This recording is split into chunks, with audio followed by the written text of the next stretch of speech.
Fala pessoal, sejam bem-vindos aí a mais uma aula de Direito Administrativo.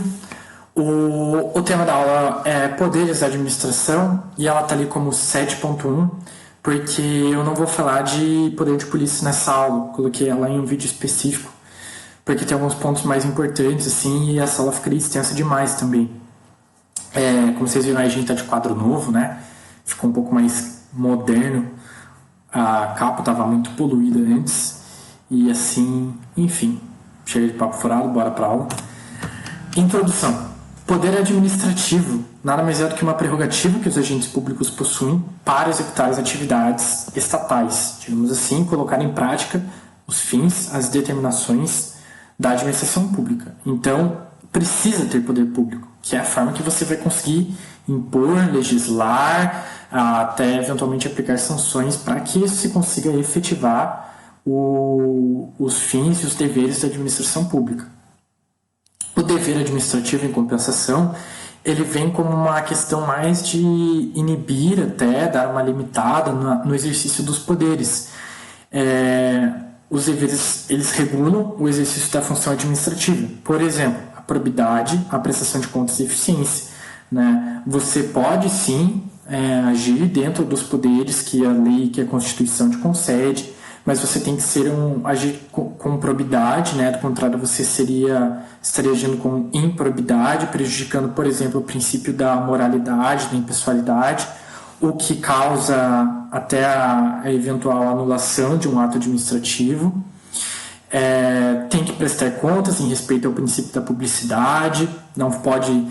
O teu poder de gastar os recursos públicos e realizar obras, enfim, ele não é absoluto, ilimitado. Você não pode simplesmente fazer o que quiser com o dinheiro público. Você também tem que prestar contas, ter uma gestão eficiente, tá? Então, mais nesse sentido, para esclarecer onde se inserem os poderes e os deveres, tá? Daí o uso do poder, a utilização normal, não tem nada demais, das prerrogativas conferidas.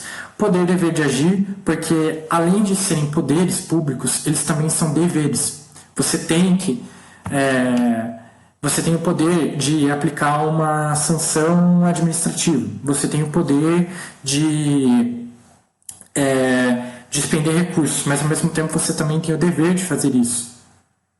Por isso eles são irrenunciáveis e devem obrigatoriamente ser exercidos.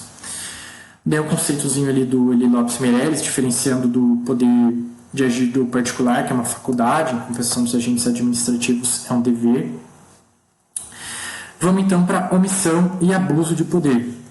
A omissão que nos importa mesmo, que é relevante na esfera administrativa, é a omissão específica. É aquela que o agente tem uma previsão legal, está expressamente previsto que ele tem que fazer e ele não faz. Aquelas omissões genéricas, por exemplo, não vou asfaltar a rua porque estou gastando dinheiro com outras coisas, mas estou me omitindo no asfaltamento de ruas. Isso é uma omissão genérica, você não tem nenhuma lei expressamente dizendo que você tem que asfaltar as ruas, e as ruas X, Y, não sei o que, tá? Porque até isso aqui vai num sentido muito do que acontece no dia a dia, né? Não teria sentido todas as omissões dos agentes administrativos serem legais, senão já estaria todo mundo sujeito a sanções administrativas e até penais, né? Porque realmente não tem como fazer tudo. Em algumas coisas o agente vai ter que se omitir e escolher outro ponto, tá? O que importa essencialmente do ponto de vista da matéria são aquelas omissões específicas, quando a lei diz que você tem que fazer e você não faz, beleza? Daí, quando a tua omissão prejudicar uma súmula vinculante, uma determinação, contrariar uma súmula vinculante, cabe inclusive a reclamação no STF. Mas, lógico, isso é subsidiário. Primeiro, se você, enquanto administrado, se sente prejudicado, reclama na via administrativa pelo seu direito de petição. Depois você vai bater na porta do judiciário. Abuso de poder.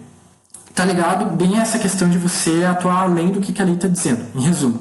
E o abuso de poder, ele se subdivide em excesso de poder e desvio de poder. Prestem muita atenção porque isso cai muito em prova. O excesso de poder, você está atuando fora das suas competências. Portanto, é um vício de competência, o excesso de poder. Exemplo disso seria um agente público, qualquer agente público que não seja um guarda de trânsito, te aplicar uma multa de trânsito. Isso ele está atuando fora das competências que ele tem, invadindo a competência de outro ente ou, por vezes, até criando uma competência que a lei não prevê. Desvio de poder está ligado ao fato de você ter a competência para executar o ato, mas você desvia as finalidades desse ato para uma finalidade maliciosa, digamos assim, ilícita. Um exemplo bom, até na pandemia agora, a gente teve algumas mudanças na questão de licitação e muitos estados compraram respiradores, construíram hospitais, enfim, coisas do gênero, sem realização de procedimento licitatório. Até que, estava dentro da competência dos entes, dos administradores fazerem isso. O problema é quando eles estavam realizando a contratação, a compra de respiradores, por exemplo, por valores além do que seria o correto e desviando esse dinheiro para os seus próprios bolsos.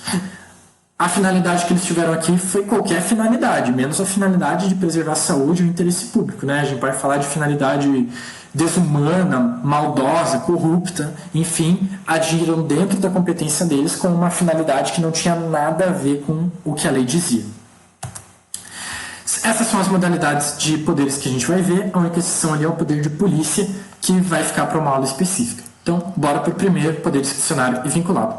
Vou falar primeiro do vinculado, que é bem fácil, ele está ali no ponto 3. Atividades vinculadas ao poder vinculado é quando a lei dispõe um ato ou uma conduta que deve ser realizado claramente e o agente simplesmente vai lá e executa isso. Tá? Ele funciona basicamente como um espelho assim, da lei, um reflexo da lei. Ok, isso é poder vinculado, tá? Nada demais. Poder discricionário, aqui sim tem alguns pontos bem específicos, então prestem atenção.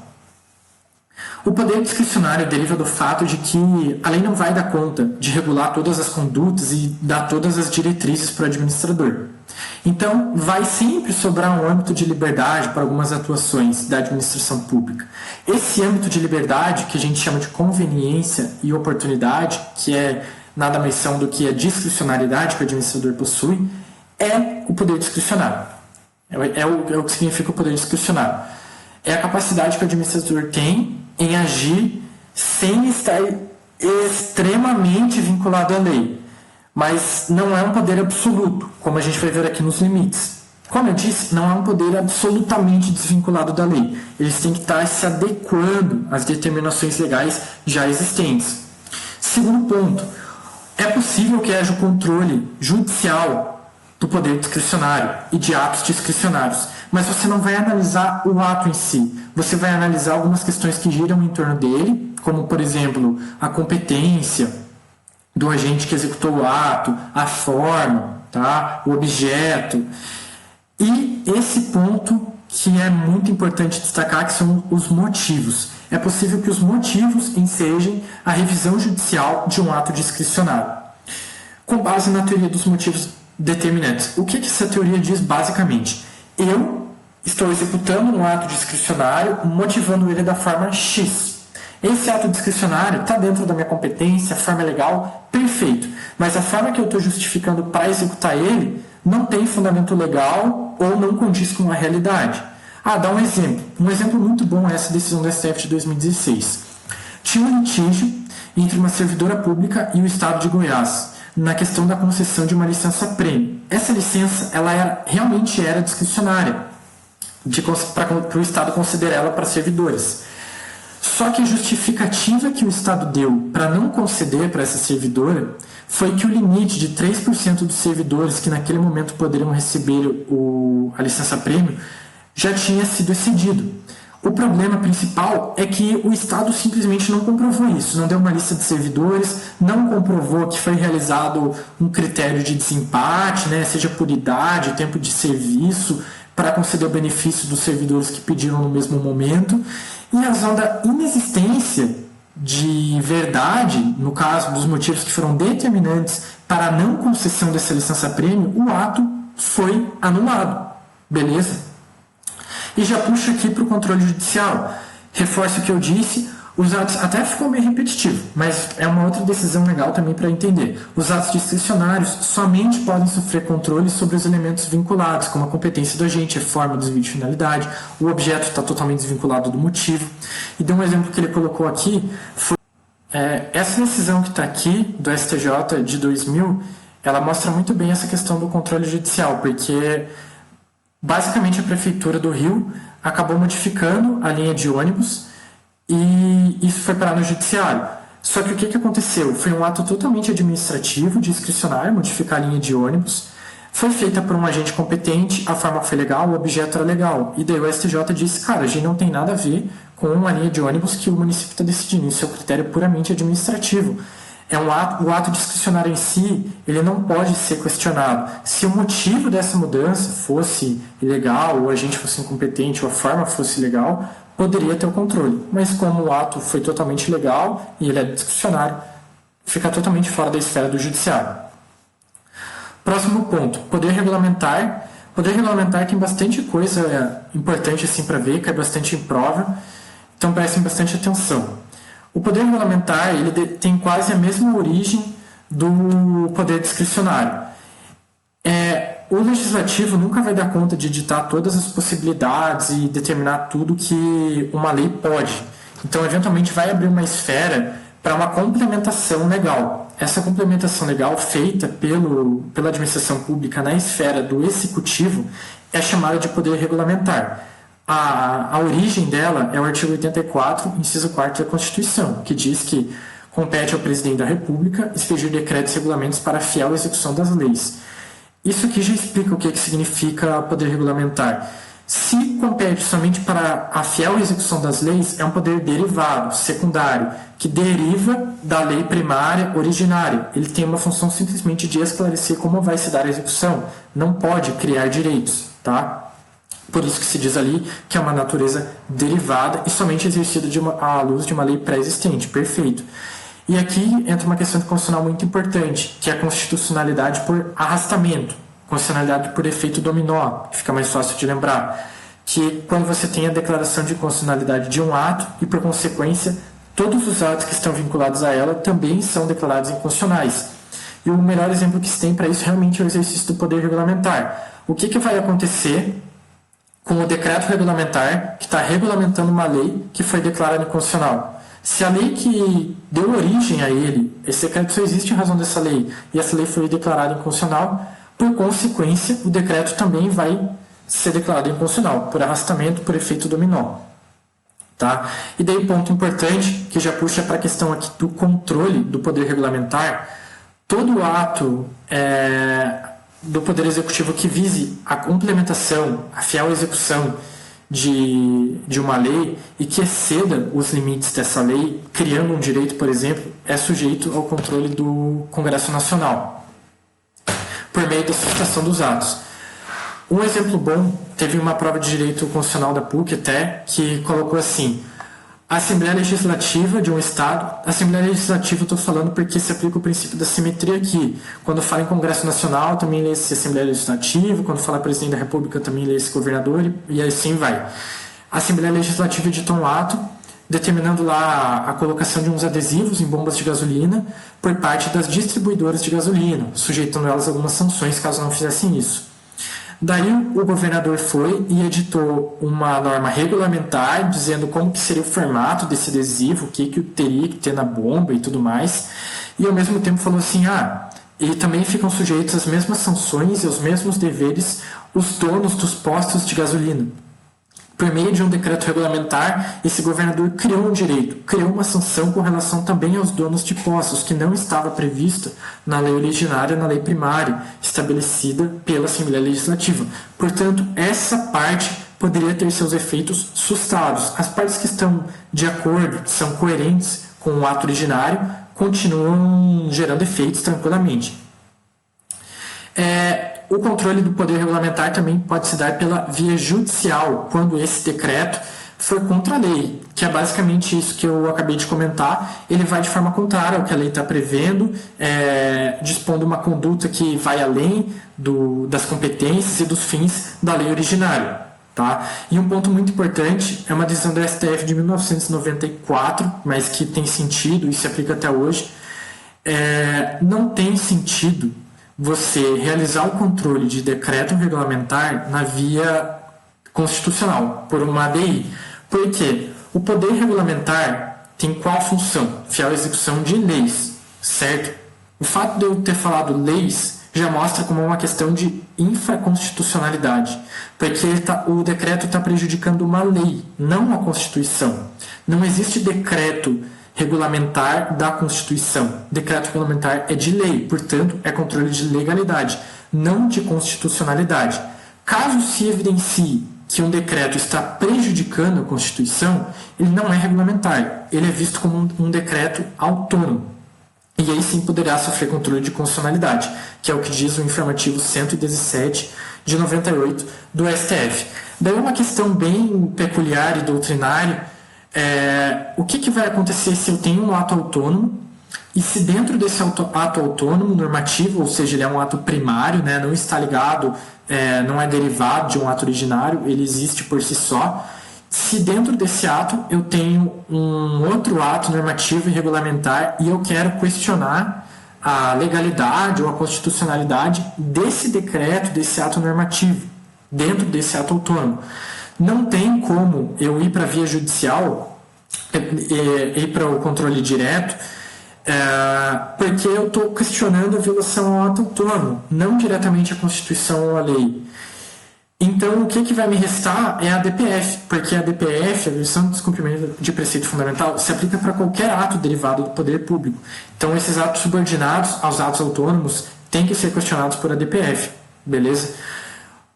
E o segundo ponto ali, que também vale para a revisão judicial do poder regulamentar, é o mandado de injunção. Aqui você não visa questionar um decreto regulamentar, você visa questionar a não existência de lei ou de regulamento, porque o poder regulamentar é também um dever da administração pública, ela tem que editar normas e leis para que a gente consiga, dentro das nossas vidas, exercer as atividades normais.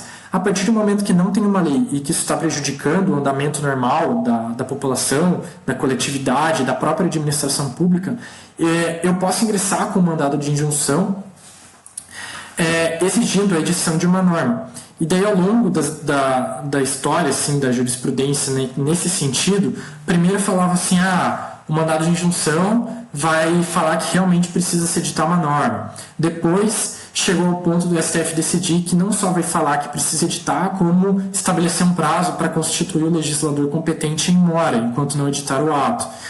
E depois chegou ao nível de que o próprio STF, por meio da sua decisão, e até com base no artigo 9º da Lei 13.300 de 2006, que regula o mandado de injunção, dizer que a própria decisão vai gerar efeitos de regulação entre as partes. Tá? Então, um ponto importante é do controle judicial do poder regulamentar. Último ponto do poder regulamentar, os regulamentos autônomos. A explicação de José Carvalho Filho é a seguinte: a Constituição atribui competência para o Presidente da República dispor, mediante decreto, sobre a organização e o funcionamento da administração federal, quando não implicar aumento de despesa, nem criação ou extinção de órgãos públicos. Isso aqui não tem muito a ver com o que seria um decreto autônomo mesmo, é mais um ato ordinário que organiza o setor interno da administração. Mas, em prova, tudo cai como decreto autônomo, né? Então é importante pegar por esse conceito. Daí um ponto importante para que não se confunda, os decretos e regulamentos que a gente viu até aqui não se confundem, não se misturam com aqueles decretos que oriundam da função política de competência do Presidente da República, como a edição do decreto de intervenção, estado de defesa e de sítio. Esses são atos políticos de natureza primária, eles não estão regulamentando nada, tá? Poder hierárquico e poder disciplinar. Passar bem rápido por cima desses porque são mais tranquilos. Nem todos entendem que isso são poderes, mas é uma discussão meio irrelevante, tá? Porque em provas às vezes eles caem como poderes, às vezes caem como princípios, enfim, não importa muito. A hierarquia ou poder hierárquico é a forma, o escalonamento que a administração se organiza. Em um plano vertical, né, você tem órgãos e entes superiores, agentes que estão acima de outros agentes, enfim. E isso gera alguns efeitos. O primeiro deles é o poder de comando. O agente superior tem um poder de comando, um poder de voz sobre o agente inferior. Ele tem que respeitar o agente superior. E aqui já puxa para o poder de fiscalização. Os agentes inferiores não só estão sujeitos à fiscalização, né, às vistorias dos agentes dos superiores, como também tem que respeitar as suas determinações. Terceiro efeito, poder de revisão. Os atos editados por agentes inferiores estão sujeitos à revisão dos agentes superiores. E último ponto, delegação e avocação. A delegação não está muito ligado com essa questão de hierarquia, porque é possível que haja delegação de um superior para um inferior, de inferior para o superior, enfim. É a distribuição, a transferência de atribuições de um órgão a outro, a delegação. E a avocação está essencialmente ligada com o poder hierárquico, porque é a capacidade que um agente superior tem de avocar, puxar para si uma competência que é de um agente inferior. A única hipótese que isso não vai acontecer é se a lei expressamente e unicamente prever a competência para aquele agente inferior especificamente. E o último ponto, que resulta também diretamente do poder hierárquico, é a disciplina funcional. Isso aqui é basicamente a capacidade que se tem do ordenamento jurídico em se prever sanções para os agentes administrativos. Daí está ligado, de forma primária, digamos assim, a capacidade que os agentes superiores têm em estabelecer sanções para os agentes inferiores, caso eles não respeitem as suas determinações. Mas todo mundo está sujeito à lei de improbidade administrativa, todos estão sujeitos aos crimes contra a administração pública, então é muito nesse sentido. O que se destaca da disciplina funcional são as sanções administrativas. Quando vocês veem sanção administrativa, lembrem de discricionariedade. Com isso aqui já vai ser fácil fazer o raciocínio de como funciona a penalização na esfera administrativa. Diferentemente da esfera penal, que prevalece o princípio da legalidade, tem que respeitar aquilo que a lei está dizendo, tem a obrigatoriedade de se oferecer a denúncia, enfim.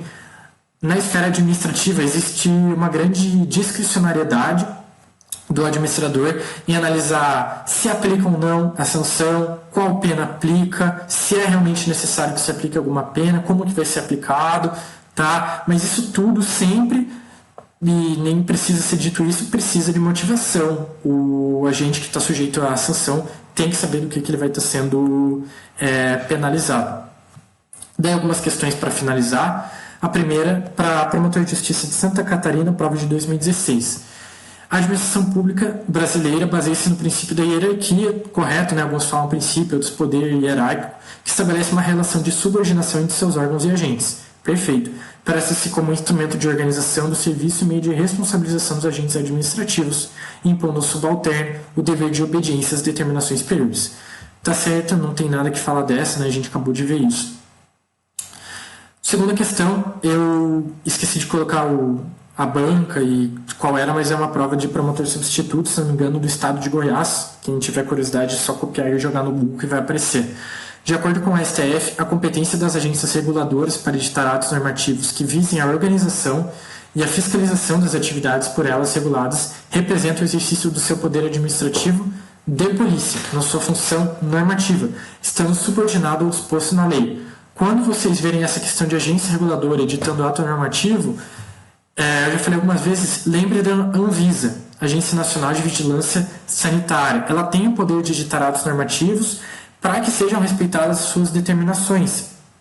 E isso está ligado ao seu poder de polícia, tá? na função normativa, que também se relaciona com essa capacidade que eles têm em editar normas. É diferente do poder regulamentar. O poder regulamentar, ele é competência, primeiro, do chefe do executivo, né, pelo princípio da simetria, porque a Constituição fala que compete ao presidente da República editar atos que visem a fiel execução das leis.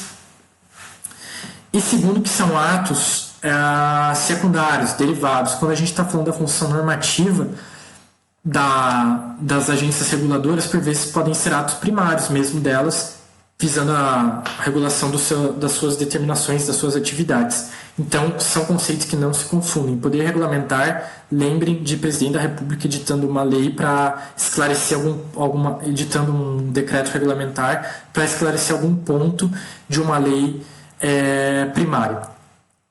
E também reforçando, são sempre atos impessoais e abstratos, os decretos regulamentares. Questão para agente fiscal: poder disciplinar é a faculdade de punir internamente as infrações funcionais dos servidores e demais pessoas sujeitas à disciplina dos órgãos e serviços da administração. Tem análises e proposições a seguir.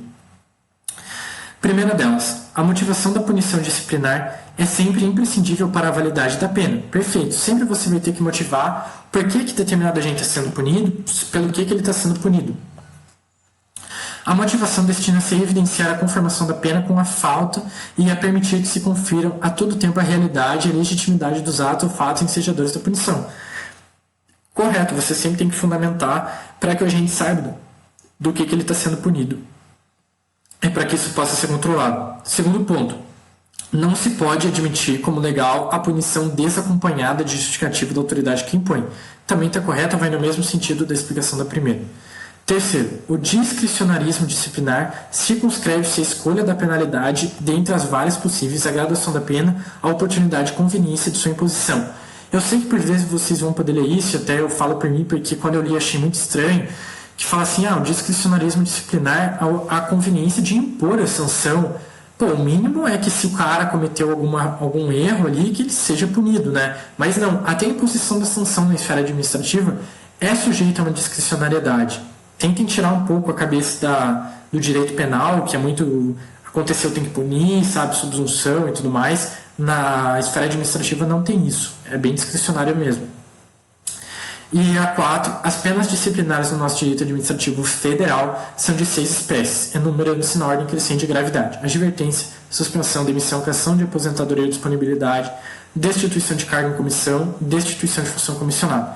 Isso aqui está lá na lei do regime dos servidores civis federais. Bem nessa ordem mesmo, então todas as alternativas estão certas. A última questão. Esqueci de colocar também a banca e tudo mais. Quem tiver curiosidade, é só colocar no Google que vai aparecer. Acerca dos poderes e deveres do administrador público, analise os itens abaixo e assinale a alternativa correta. Tá? Primeiro, os excessos e os desvios de poder ocorrem quando a gente atua afastando-se do interesse público norteador de seu ato. Lembra lá que excesso é quando ele está atuando fora da competência dele? Então é um vício de competência. E o desvio é quando ele está dentro da competência, mas está desviando a finalidade de interesse público do ato. Ele está visando algum ato ilegal, malicioso, desprovido de respaldo normativo, enfim. Então essa primeira alternativa está incorreta, porque o excesso de poder ocorre quando há uma violação ou um vício na competência. Então não é aqui quando a gente atua se afastando do interesse público. O controle judicial dos poderes administrativos não se figura tão somente nos atos de natureza vinculada, podendo recair sobre aqueles discricionários. Essa aqui está certa, porque ato discricionário pode sim estar sujeito ao controle judicial, em razão principalmente dos motivos determinantes que o ensejaram, também do objeto, da forma, da competência do agente que o editou, que o determinou, enfim. E a última, atentando-se aos interesses coletivos, podemos afirmar que o controle judicial poderá recair sobre a avaliação da conveniência e oportunidade dos atos do administrador. Não, isso aqui que é aquela linha tênue entre o que você pode analisar ou não judicialmente de um ato discricionário. Aquele exemplo do STJ, da edição 2000, a prefeitura modificar as linhas de ônibus, é um ato discricionário. Se o agente que acabou determinando a alteração é incompetente, você pode anular esse ato discricionário em razão do vício na competência, ou eventualmente convalidar ele, mas não vem ao caso agora. Mas você pode anular o ato em razão unicamente da análise da conveniência da oportunidade, falar assim, não, estava bom da forma que estava antes, as linhas funcionando, eu acho que o administrador errou aqui, que essas linhas vão atrasar muito o fluxo de pessoas, enfim, isso não. Matéria puramente administrativa, então a avaliação em si da conveniência e oportunidade não estão sujeitas ao controle judicial. Por isso, é meio longa, mas a gente viu todos os poderes, com exceção do poder de polícia, que vai ser a próxima aula. Espero que tenham gostado e até a próxima.